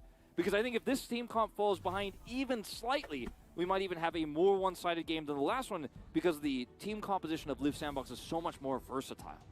Certainly is. I'm a little bit scared for how T1 are going to navigate this. However, I think the mid lane matchup is one that Faker is very, very confident in. And looking at that early game, we also have the Wukong factor, right? Who has been so good, even though he was nerfed. His clear is slower, things like this. It doesn't seem to matter that he doesn't win out in a 1v1 against the Trundle or things like that. Those ganks have been very impactful, and once he hits 6, the Cyclone value is absolutely huge. And he becomes an extra threat for the team as well. And I think that was a large portion of why T1's comp kind of fell flat last time. It was very much a 2-threat comp. Yeah. And they weren't actually able to leverage both of their threats at the same time, and it just didn't really work. This time around, it is working. Yep. This time around, also, the rune bug's working. So we're going to have to wait until that is sorted out as well. Oh, that's okay. We did it once before. We did all the gameplay talking now. And it is very hot in the studio. You can see a lot of fans with the T1 jackets on, but not really fully wearing them because it's a hot day, hot night actually here. Yeah, and there's also, this is what happens, right? So we get the Fred at Breon series beforehand. There are some seats that are empty, and they tune the AC accordingly. And then everyone piles in for the T1 series, and the Live Sandbox series, is of course Live Sandbox loads of fans. Well, I mean, these days, but it's very full of people, Wolf. The other thing is there is I think, tension and heat that comes with losing game 1. Oh, is that what you think it is? Starting to get a little sweaty. Everyone's getting a bit nervous. Yeah. And watching that game 2 draft, also starting to get a little sweaty, starting to get a little nervous. Because, I do think it's a very strong draft, but it is reliant on so many things going well. Like the previous draft. Like, I liked the Pantheon pick, but the way it was used, you know, unfortunately in reality, with how far behind they fell, it was just, unfortunately, there's no path, as we have the rune issue confirmed. Yep. It's Zeus and Faker. I can translate the Korean for you as well. It says rune issue. Yeah, there you go. Nailed it. I'm getting there. Slowly but surely, I'm able to read the Korean. And that's not just like a translation either, guys. That's actually how it sounds as well. It's just literally rune issue. Yep. Yep. It's just transliterated cognates, rune and issue, both the same in both languages. What a crazy happenstance. It's insane. It absolutely is. I'm gonna ask, just because we've got a bit of extra time, figured we may as well ask the other boys what their takes on the draft are. We're not going to be able to bring them up or anything like that, but I can definitely pose the question and see whether anyone's still there wanting to have a chat about it. Yeah, because I think you and I have made our opinions pretty clear and pretty known, and I think that there is, if the T1 draft falls behind, it just will crack to pieces. Yeah, I'm kind of the last game. And Live Sandbox have a draft that suits their playstyle, but they also have just so many ways to come back if they fall behind early. Ooh, it's a rune save bug now. Oh, so we've updated our graphic. Very cute. Yeah, I guess what that means is the runes that it's the same bug. It's just now the issue was when they pressed save before they went to the lobby, it didn't work. Well, not hearing anything, so we're not. It's going to be a mystery until we get to. They're like, oh, we're not going to spill our space. desks. Yeah. They don't want to give away all of their sweet content or anything like that. Well, the last draft we saw, I think, from Live Sandbox was extremely their playstyle. This time, though, Closer's on his ear. I think it's a little bit harder for Live Sandbox to execute on this one. It's not 100% comfort. So that is one extra caveat I would like to give, as it looks like somebody had something to say. Yeah, so Cubby did have something to say, or as I like to happily call him, Bilbo Baggins. T1 favored. He likes the marksman bands, and he thought that was a necessary switch up, and he thought that T1 playing faster comps into Live Sandbox was the move, and glad they're quickening the pace. So he agrees, more early game focus, and it's a good thing. We, on the other hand, are a little bit more apprehensive, I guess, just given the fact that even if Live Sandbox fall behind, they often find ways to get back into the game anyway. Yeah. And they also got a lot of what they wanted at the same time. For me, the big glaring pick, the two big picks that I think could either be amazing and actually warp the game, or be very poor, fall behind, you have no powers. The Blitzcrank and the Swain. Swain falls behind, doesn't actually have any power around mid-game teamfights, just gets outzoned by a Fedefelios or an Azir who's just constantly Emperor's dividing him or poking him down. We'll probably see Leandri's this game, I have to imagine. Yeah. And then the Blitzcrank isn't going to offer you really any defensive options against the Azir poke, because Azir has quite a long range to actually do that damage with Leandri's, and if you miss the hook, Blitzcrank he's not a champion really anymore, unless he's ulting people or punching them up, but you're winning the team fight already if that's happening. Yeah, he's a win more. Certainly works out very well in that way if you can use him aggressively. But we've also seen Keria have some really creative hook angles and things like that as well. This is just, like, Zhang means awesome or, like, to be the best. Yeah. And it's just scrolling through each player's ID. Deus is the best, Faker is the best, Owner is the best. Whoa, Croco is punching. Yeah, It's definitely a very cool scarf thingy as well. And there's a Prince one over there as well. Very, very cute. If you just take away Croco's face here and just put his fist, it's like way better than the Arthur fist meme. Just be the new one. That actually should be the new one. As I like how they chose that as the owner picture to use. That's certainly a decision that you could make. Yeah. Zeus and Owner fan. Or fans, I should say. As we've immediately gotten embarrassed. Sung K fan over there. Oh, but Caster Jun? He's not, yeah, I'm like, he's not casting. Yeah, he's not casting that. That's Anyway, okay, you can still be a fan even if he's not here. yeah, it's a Caster Jun fan, so we're okay. Oh, I We're thought okay. it said Sung K. I was about, like, even if it did, let's just say that they're a Caster Jun fan, because otherwise it's very embarrassing. As we're going over the drafts again. They start the game already. Box one. This one, if they make it relatively unscathed, Finally. then they're going to be feeling Relax. good. Let's get into game number 2 finally.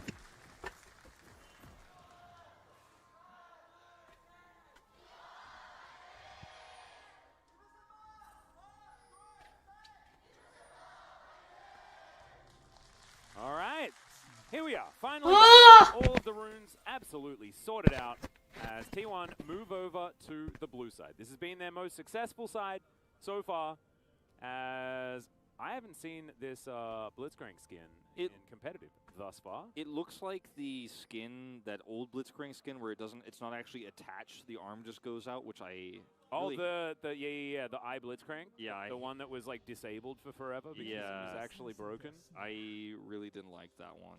Even as a Blitzcrank main back then, I was like, well, I'm not going to play that skin. That's just messed up. Yeah, this one scares me. This one looks like that, but yes, more terrifying. It's like the return of that skin, except pinker with a lot of other things attached to it. Yeah, it's like if the Diva robot was controlled by 2 people. Yeah. It's just like, I don't know, man. It is very cute, but I didn't know Blitzcrank was controlled by 2 teddy bears that are mind-linked. Isn't it? Aren't they cats, though? Oh, are they cats? Yeah, I think so. Oh, I don't even know. Anyway. By the way, I do think that Blitzcrank into Tom Kench can be, especially with these early levels for the Aphelios, can be a matchup that is based on, did you hit the hook? No? Okay, I didn't think so. Probably not going to happen. But Tongue Lash is on a much shorter cooldown. You could use it more repeatedly, and you should be able to trade pretty aggressively. It's not just Why doesn't Carrier just hook the Tom Catch? What? It's over, like this matchup would have you believe. Yeah.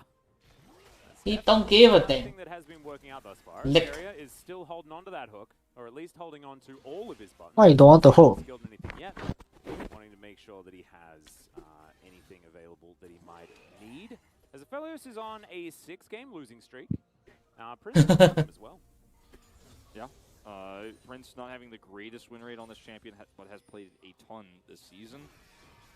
And we've compared Prince and Aiming's Aphelios win rates. Like, Prince has played it twice as much, but Aiming is undefeated, I believe, still on the champion. And there's so much to break down in terms of what these two comps do later on. But my biggest issue for T1 is that what they have to do is run at Live Sandbox, and Live Sandbox has... Rondo did red raptors into Grom into enemy raptors. Tom What? Kench, Emperor's Divide, and you push the Swain away. The while blue he's is still waiting, up. Blitzcrank hook doesn't land, and the Cyclone runs out, and you're like, okay, well, your move, T1. They know he's puffing a demon. Yeah, Hook is going to graze the sides. The Wukong's gonna see his Raptors is only one chicken. May as well throw out a few. You miss every hook you don't throw, okay? That's what you have to remember. Yeah. It's on a very long Wukong is cooldown. coming, baby. Play Blitzcrank and also uses a lot of mana, so you can't just spam it. And Yeah, then the look mana for thing's trades. the big problem, I think. Yeah, you can't just spam it and look for trades because eventually then you Oh have a boy, they're gonna gank I from love this the push-up place. of this wave, the vision denial, so that this Wukong rotation can come through. Owner is unseen Yeah. so far. Sweeper timing, pretty nice. Oh. He's going to connect onto the Tom Kench. Flame Chompers don't actually go. He off. hooked a bit too Able to early. get that flash off in the Wukong nick of isn't time. even here Prince yet. is grabbing He him does. and They doing don't give a as damn. Gumayushi's burning He down too the thick. Ignite. So, T1 do get what they want. They take the flash from the Tom Kench, but not able to actually get first blood off that play. Yeah. Also, by the way, we haven't talked about this just yet. We have talked about it a lot this season. Swaying into the Azir. Oh boy. Very painful. Well, Like, especially when what they was put a that? Oh, from behind the no. turret, looking to try and lock this one down. All right, can this dive actually work? Is the flash still available here for Crocos? Never Move is going to connect. Faker is on a merry Oh boy. as Closer's going to come on in with the shifting sands. Yeah, Vision of Empire is only going to see the vision Oh. of First Blood going over to Closer. Yeah, Owner can't do anything. He's not here in time. They know that That he was a pretty clean dive. and was going back to clear camps and would not have likely been in his position in time. Plus, Croco took that path, so knows he wasn't there. And so as a result, you have really good kill pressure here in mid. Even if Faker somehow miraculously survives there, with like Zeus rotating down, which would have cost him. Why now Gragas has more CS, even though last game said Johnny won Gragas in CS? What? Just teleport back because he was about to lose tons of minions on any longer of a chase that happened there. He also did flash, of course, so not having that summoner down before Closer hits level 6. So now you have the threat of the Emperor's Divide in a lane that's already so Azir favored because of the range advantage he has. And yeah, Crocker just comes over here, forces him to flash, flashes for his pillar here after he gets caught by the root. Man, Faker, there's just no way out. And like I said before, look at the wave in the mid lane. If Faker lives any longer, it's probably even worse for him. So, Yeah, Owner's going to turn up a little bit late. Should be able to actually pick up that wave. Didn't actually notice whether or not he managed to do that. But as you can see, like you were talking about, lead is massive now for Closer. Dove taking a lot of damage, as he generally does in the majority of matchups in the top lane. But he's got plenty of farm. That wave's going to push back towards him as well. He can go for a back and then teleport in whenever he feels like it. There's Faker now with a minion wave underneath his turret. Closer to be able to close the gap a little. Closer's going to get a turret plate at this stage. Grabbing him is up. Well, Gumayushi taking a fair bit of damage here as well. As Carrier's just getting poked down. Red-white guns here for Prince are so scared. Damn, that's painful. As Oh, has shit. demonically ascended. There's the Emperor's Divide. Closer will be able to avoid the huge explosion. And it's just a trade of ultimates in the end. Yeah, this push here on the bottom side is such a problem, though, for T1. And this is the first early break we've seen of the 4 games this patch so far in our region. Wow, a 6-minute dragon. That's crazy. Closer has an insane amount of prio, and Guma's just forced to stay down here and try to farm under turret. They don't know where the Trundle could be lurking about, but I think they definitely are expecting. T1 is getting bullied, man. right now, but he has to play so passively here because it could just be about to be dove again. Yeah. Feels And bad. Live Sandbox will take the first Drake here. It is going to be yet another solo Infernal, so yeah, not fun for Souls, but in terms of individual stats right now on this patch, it is pretty amazing. Good RNG here for Live Sandbox in the early parts with all the control they have. And once again, where's the advantages for T1? Top side, Dove sitting under turret. You'll take that every time. Yeah, and this is how Live Sandbox play. Like, if Dove is ahead, I Something assume went wrong. that Live Sandbox will get very confused about how to play the rest of the game. We're like, oh, why do you have so much money, Dove? This is not how we're supposed to win the game. No, no, no, no, no. As he's just going to be very happily cleaning up minions, and I think he might actually have more gold, but it doesn't really matter. It is just 2 tanks smacking each other around. So, 1,000 gold the lead here for Live Sandbox, as Closer is Tokyo drifting there in the mid lane. He's losing even more minions. Owner's picking it up the slack for him, but he took that trade of ultimates earlier and then took some subsequent bad trades in the lane. But I mean, what are you supposed to do? You're playing Swain into Azir. I mean, it's not one where you go, oh man, I outplayed him back there. He just puts his sand shoulders up and pokes you and chips away at your health bar over and over again, even if you do have ult. Yeah, no, it's a tough matchup. It feels like in the laning phases. Sandbox is the one with the Blitzcrank with how Aphelios is in front. They have there could potentially turn this into both early objectives. They have the Drake power and T1 is I over. mean, this early stage, like Swain, Right. his ultimate is very strong. Yes, hope, So bitch. which is coming online here for Croco, probably when he takes this red buff. They could have hooked the Tom Kench way earlier and they don't want. Yeah, and you can see Owner is here just to help push this wave out, actually, trying to get some semblance. It's the 8-minute dragon fight again. Oh shit. They can hook the Tom Kench right now and they don't want. The hook didn't do anything. So no one's gonna die. They do get the heal out of Gumayushi. T1 gonna group up here for Herald. Well, Oh! He freaking pissed. Dove's barrels have always been bad. Even last game he didn't hit Zeus. Zeus was like, Unga Bunga, I'm just gonna walk around. They can just give Rift, they're taking bot side anyway. They didn't need to fight that. Going to, walk away empty-handed here. Isn't going to be able to grab a second plate. Bottom side here, Guma does lose really nothing. Like, he lost a plate, but that's it. Despite Keria hooking and ulting there. Doesn't have to flash, so this is honestly best-case scenario, I think, for T1. All things considered, Guma's like, yeah, cool, thanks for the free wave here under turret. I know that Trundle is topside clearing that wave. And T1, with the snap, They need to like get a tower with this Rift Herald, man. They didn't need to fight this. But they're in the replay right now. I think the expectation here is that Faker shouldn't be allowed to ever have enough control of the lane to actually be able to walk up like that. So without looking at the minimap, he just assumed Closer had him locked down, because that's been the case through all of this early game. But Faker's able to find an angle, get out of the lane, and rotate over. So a bit of a miscommunication there. I think Closer definitely should have been communicating, like, he's not here, he's probably coming up, you guys should back away. Because I think if Live Sandbox do back away, Faker's lost time, loses a little bit more control of the lane, and then Live Sandbox and then collapse onto Herald. Well, the pick like that puts T1 right back into the game. Certainly does. Prince is pushing here for this bottom lane, though, as Croco's... It's gonna get Dove. He does have Keria on the way. Flame Chompers come on in there as well, as now Prince trying to lock down the kill onto the Jinx. As the Devour comes through, and all too easily, Live Sandbox will be able to pick up the kill under the They Jinx. need to get out, they need to get out. Empire was there from Faker, but not much more from the Swain can be given, as he's got a minion wave to pick up. Live Sandbox, pretty comfy pick underneath the turret. Yeah, taking out the Jinx here early. Kill picked up for Prince. And, Faker and Closer were coming down there. I think that could have been an even crazier fight had Live Sandbox tried to push the issue even further, but Faker had the faster rotation, so they back away. Closer holding on to teleport and flash here, both summoners, as this Drake spawns in 40. He's got Crown, a much bigger spike than what Faker has on the other side of the Rift. Don't know how much gold he's holding right now, but should be able to pick up first item here very soon.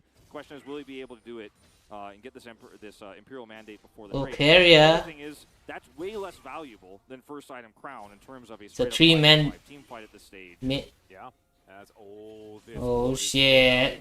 If Closer is actually going to walk on over there, and you can see the pings actually. I wonder who that was. Pinging out exactly where T1 might be looking for a play. My money's on Kyle. Yeah, my money's on Kyle too. Mainly just because I've been on the Kyle hype train recently. I think that he is an absolutely fantastic support at this point in time. And after his season last season, it's just mind-boggling that he has gotten this much better. Yeah, it's crazy what he's been able to do just as I don't want to call him a shot caller per se. Okay, hold on. Closer has flash. Yep, Never Move does come through here as well. Holds onto it for as long as... Oh, that's beautiful. That's a beautiful out. Closer well and truly out of dodge. This is really important for Closer to not overextend here and give over some kills. Yeah, just gonna put the Rift and get 2 plates. Can't really do anything with this Rift Herald anyway. And the Wukong start to get ahead. Owner already has one. Oh! Hook comes through here as Croco's going to need to subjugate. Does do so, but is going to Oh, still be shit. taken down. Ona picks up that kill. Now Closer's trying to get the autos through, but doesn't have enough mana for the Conquering Sands or the shifting or anything like that. Oh, he's getting the tower, Another flank down here maybe. towards the bottom side, though, so that's definitely good news if you're a Sandbox fan. But now Carrier going for even more. Zeus finds the Oh, Glacial shit. Prison, and this is the kind of follow-up that we've learned to expect from T1, and finally... The 5-man mid. The 4-man mid. Azir also falls down as he burns really far up that lane as Dove up here clearing out a minion wave, not going to be able to answer nearly the amount of advantage T1. I mean, he will get a plate or two here. It looks like just the one because there's not a whole lot of time. Teleport does come through, but just the one plate. Oh, Wukong is not taking Dragon. What? Here. But I think Live Sandbox definitely could have played this fight a little bit better. The problem is they didn't have great tools. Emperor's Divide was used just previously defensively. Prince is trying to push those plates bottom side. That's the MO for Live Sandbox, so they don't actually have any real follow-up damage. The hook comes through from Carrier.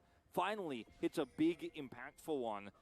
And that's a huge swing of gold, again, going into T1's favor. Now 1,000 gold ahead. Zeus doesn't have TP. Getting some plate value, does not have teleport. Looks like they're going to trade 2 dragons, I think is fine lah. Blue Sandbox feeling very good about this one. We'll see what the soul is. Will be Cloud. So pretty. They are going mid again. Actually. Yeah, I think the Cloud... Oh. Oh, how did he juke that? He didn't have vision. Well, I think almost did it accidentally. Alright, Gumishi's going to have to flash, but Croco's making his way in. Moonlight Vigil comes down and Prince locks up. Oh, baby. Take the turret as well as the Cyclone will come in. Now, Ona, can you get any more out of this as Faker's going to come down? Oh, Faker. Cleanup actually come through. Prince T1 Faker cannot suck so much. Gumas should have went. I mean, Prince should have went in. Shit. Kill. Oh, oh, Closer's alive. Shit. He got juked. My God, what did Closer have for breakfast? I mean, I just never thought I'd see the day that we'd be watching Live Sandbox out-hand. That's unfortunate. And it's Closer kind of out-handing Faker here. And in a lot of these fights, Live Sandbox have not the advantage. They're trying to force fights on their terms. And in moments like this, when Wukong's rotating down, it's very concerning, right? Carrier's here. He has punch, right? He has the... Well, Guma's dead from the get-go, so the only damage they had was Faker. Now, in this next fight on the bottom side, which we have to watch this one first. Wait, what? We went to the older replay first? Oh wait, that was the older replay? What? Oh, Guma got dived twice, lol. Then when we go to the bottom side play, that's where it's like, okay, Live Sandbox, you're really pushing the issue. Wukong's coming over. He's going to have his ult. Feels bad. They do it cleanly. Prince takes very little damage, and they focus the turret, stop the teleport. Then Owner is left alone here. Cyclone, not very valuable, doesn't hit Prince. And it's a really good kite. You're feeding the 80 carries. Yeah. And then, I mean, I don't know how much more we're going to watch this because of picture-in-picture, but Closer just outplays everybody. Zeus can't get in there. And No, Faker doesn't have a lot of damage. I think he bought tank. This one right here to split up the members of T1. They let Faker get away, but that means that Zeus is 100%. Come on, go back. There's another fight here. Oh shit. Now Croco's going to get engaged on Emperor's Divide to try and split up the fight, but still, they're able to take down Croco, and now Live Sandbox no way to stick around for this one. Surely well, what? To T1. Well then. Not going to connect there. As Live Sandbox, I mean, they can win a fight, and then they instantly lose one, and it's happened over and over again this game. Yeah, T1's comp, when the game state is like this, it still works very well, and it's starting to get easier and easier as Faker starts to get more items. Oh, that's the push mid. He's really going to be online. Just don't get picked off again. Oh, that flash Oh, ball. shit. But Faker is tanking for some reason. Oh! They really should just kill the turret first. Oh, bro. the Prince! Oh! What is that botch dive? Ah, well. Aphelios is still good if the enemy runs into him instead of him running into them. And the turret was still up. Tier 1 forced a dive here. Hurrah! There's great health up, and you are really forcing a fight. E1 and Genji, man, what are they doing today?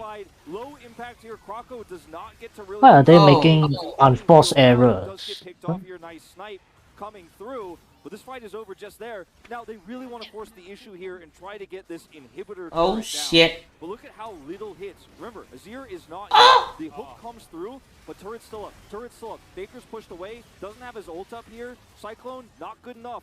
Look at Kyle. Saves Prince here. He's got the shield. Zeus still chases. Turret's still up. Dove with the stopwatch. This was beautiful play from Liv Sandbox. And It was a really nice kite. massive overextension. No reason to hard force this. You get a hook with the Blitzcrank. You see what you can get. You do not need to be between turrets. Oh my god, Kyle is too good at this game, Wolf. And he's too good at Tom Kenshin. Yeah, man. I regret saying I didn't think it was as good of a pick now. Yeah, I mean, he's so good at engaging. Oh, it's another fight, baby! Oh shit! Into another fight. Zeus is going to go down. Prince gets another kill. He's 7-0-3. As Carry is going to get knocked up. It's a free hits for Prince, man. He's legendary. T1. Well, losing another series tonight here, I think. Atlas coming back from I have no idea what T1 is this doing. one, I think, is going to be a taller order than coming back from the first one because this is a 8-kill. This is back to early spring Zeus. Zeus when he first started, right? He always got caught. Now he's back to the early spring Zeus. Oh no, Ona's gonna get knocked up. Dove finds a barrel as well as Ona has no other option other than to try and get as much damage down as possible. And Liv Sandbox are just picking T1 off. This is going to be Soul Point. Now Wow, what's that TP? to Liv Sandbox and Zeus looking for a flank. He was spotted. Closer's like, I believe. I'll just out him over, man. I want to kill. Yeah, he does definitely. Oh, want to kill damn. as he puts up the Sun Disc and Zeus makes it back to Faker, so he's going to be all right. As Liv Sandbox, they've started up the Drake, and they will be able to take that one down as well. And I don't think they mind too much that the health of the Drake has been buffed, because Prince probably just wants to test his DPS a little bit more. I cannot on a beefier target. I cannot stress enough how insane it is, the turnaround here for Liv Sandbox. We compare round 1 to round 2 and how these two teams are playing. And it's moments like this where Zeus and everybody's tunnel vision on killing the 80 carry, but it's a Tom Kench comp. It's like throwing the Gragas is more tanky than Sejuani in this team fight. This is T1 not in their perfect headspace. You could really see it in their play. They are not playing up to their normal standards here. And getting punished like this, I mean, this is just good proactive play from Liv Sandbox. But you're out there as Wukong trying to hold a wave. Guma wants to farm. Why are you out there? And Liv Sandbox are just taking any mistake they see and punishing it hard, leading to a massive advantage across the board here. And now T1 have lost so much tempo that the straight up front to back fighting is not a thing. And they're going to have to hope for hooks and picks, and Jinx getting excited because she's about to be down an item here, i.e. rapidly approaching for Prince. Yeah, and Prince is just so extraordinarily gigantic. And when he has a Tom Kench as well, Prince can basically frontline. We've seen it already as Croco's going to check. Okay, well, can they actually kill him? Save him. Oh, yes. There's a Devour there as well. Close is going to turn up. Ooh. Is fed to Prince. And now Oh, finally a good out. also fed to Prince. Prince is Oh, just Faker. one of Oh, the members of that T1. must snipe. 11 kills Shit. now as Closer dashes in. That might have been a step too far, but he does have the stopwatch or Azonia's. I'm not entirely sure what it is at this stage. He's got a flash available too afterwards, doesn't have to use it. Oh, man. Shuffles his way out, and I think it is stopwatch he just broke there. Either way, that's a turret. Yeah, Well stopwatch then. is broken. He went straight for the Nashor's second, and he's rewarded because he gets to keep his stopwatch until this critical moment. Baron is up. Baron should just be taken. Zeus, in these last two series, what happened to our frontrunner of MVP? He's been, in this game, just picked repeatedly like he was last time because his team isn't there for him, right? He's trying to frontline, he's trying to set things up here, going to the left here instead of going down. Definitely not the right call, but we're just not seeing the same level from him. We're not seeing T1 look coordinated. Kerry is playing Blitzcrank here, had some picks in the mid lane, but they weren't ever able to win a straight-up team fight. And when it gets to the team fight phase, just like last game, Liv Sandbox are front to backing it every time, starting off with picks on those tanks. Zeus has 4 deaths this game. Yeah. Ever since he played that Prowler's Call Renekton, then played the Zac, last game caught several times on the Sejuani again. Liv Sandbox have him as their primary target. They're bursting him down quickly, and they have the items to back it up. No, it's just... It's amazingly well played by Liv Sandbox. Once again, Dove's having a great game. His cast there in that last fight was absolutely beautiful. I like that he was trying to carrier hook. put Gumyushi with it to get him out of the fight and just lock down Faker. Didn't quite work out. Oh, he missed this time. Looking for his carrier. Oh, baby. Fight as well. As Liv Sandbox now with that on cooldown, they should just be able to go and take this Baron. Prince is 11-0. There's no hope at the end. The form here here of Liv And he Sandbox has good items. where it matters so much. This is such a stark contrast for them in previous summer seasons. No, actually they can lose here if they do something wrong. They can lose here. Dove also a little bit out of position. Ain't no way, Oh, man. oh, wait. They're too tanky already. Oh, the it's too tanky, man. Oh, beautiful. Prince. A Z out is beautiful. It's GG, well played, man. The last man standing, and Liv Sandbox may complete the 2-0 Flash? right now. I think they will. Guma getting just chunked down by a Trundle. Oh my goodness, he's underneath the turret, he does not care. Kyle might also die, but instead, it's just going to be the Jinx falling. That's and an Liv ace. Sandbox, yeah, they pick up the ace, and they are going to win this game. They're going to win Man. We're the gonna series. do some T1 death threats very soon. Oh shit. The truck is outside already. 3.5-minute victory against T1. You know about the truck also. Yeah, I saw it. They made it look easy. Not one part of this series Whoop-de-doo. neither game for even a second did T1 have control. In this second game, there was that one mid-push. We did see the hook come through from Keria. Oh my god. They overextended. They threw it away. You give Liv Sandbox even an inch in a game like this where they have the better comp. Why is it jumper jab every game, man? In both of these games, I don't think Honor. You mean your games or this game? in terms of the drafting, they get punished. Oh man. And I mean, we have to have a serious conversation about who our second best team Oh, in the LCK is. Sandbox fans are damn Right now, it's not happy. definitively this team on your screen right there, T1. It may in fact be Liv Sandbox. And all the T1 fans want In their last want T1 game to in the die. second round robin, they just Shit. crashed on 'em. You know what's crazy as well, Wolf? We just watched the KT Liv Sandbox series. It was one of the best series that we saw, honestly, throughout this whole season. Oh damn, is that a The thumbs quality down? of play was absolutely fantastic, and it was much closer than the series we just saw. Definitely an feels on-stage bad. one.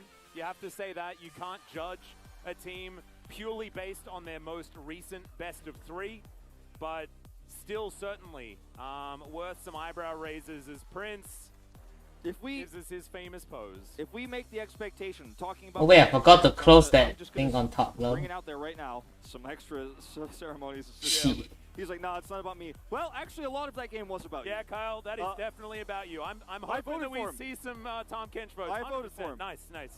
But I mean, Prince is going to get it, but I like the vote. DRX, 6th place. Liv Sandbox, 3rd place. They meet in the first round. Genji, are they going to pick this team right now? Heck no! T1 just got 2-0'd by a team they will very likely face in that round of playoffs. This could be a precursor to Liv Sandbox. I can hear the trucks going already. to the finals. Oh shit. Let's just let Beep, that sink beep, in for a motherfucker. second. Yeah, before we make any preconceived notions about T1 being 2nd place in the standings, what it means, how dominant they looked all year. What matters right now is this team's form looks way better, and it's crazy to say these words. I didn't think I'd be walking out of this broadcast tonight with 2 dominant wins for Liv Sandbox, so we'd be worried and wondering what it means for that semifinal for T1. And do you know what I was saying when we were leaving the desk last time around? I was like, I made the Dom 1 prediction. Why the heck didn't I make the Liv Sandbox prediction? Because actually, this is I'm in the stream now. Honestly, Yeah, he this is doesn't actually go crazy. up on our graphic, but I believe he said that Yeah, he did. this was the upset that he was expecting. And now that we've seen it happen, I mean, there are only so many times, Atlas, where we could say, well, it's an off day for T1, not sure about their form. Well, this game doesn't necessarily matter as much as some of the other ones. Remember, if they had lost to Nongshim and lost this and then lost